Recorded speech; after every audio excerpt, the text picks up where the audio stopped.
Ce que personne ne mange, ni nous, ni nos animaux, trouve encore preneur. Ça, c'est le travail de Bruno.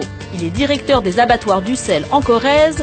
Une fois les morceaux consommables vendus, il trie le reste.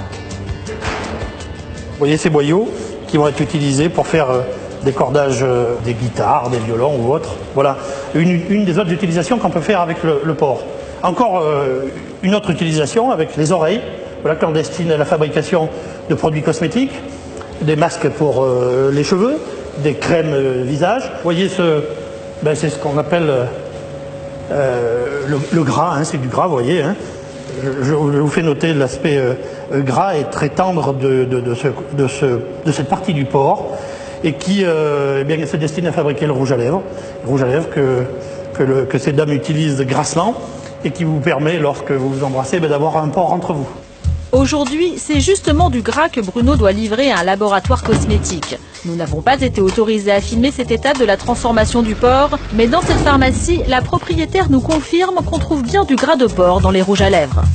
Pratiquement tous les rouges à lèvres sont faits avec de la gélatine porcine. Et dans une pharmacie, du cochon, on n'en trouve pas que dans les cosmétiques. On trouve des médicaments à base de porc, soit le médicament en lui-même, soit l'enveloppe du médicament qui est composée de gélules.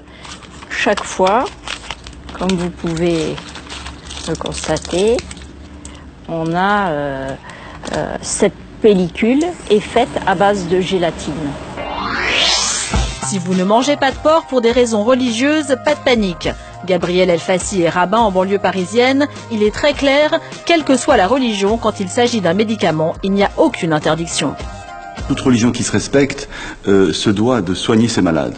Donc à partir du moment où il y a, on va dire, un remède qui a été prescrit par son médecin, que cela contienne une matière grasse animale qui est infime, qui est presque, on va dire, inexistante, il n'y a aucun problème, on peut avaler donc ce genre de médicament. Je prends l'exemple de la gélule, bien sûr. Le cochon est donc omniprésent dans notre vie quotidienne. Désormais, vous regarderez vos pilules, vos crèmes hydratantes ou vos rouges à lèvres d'un autre œil.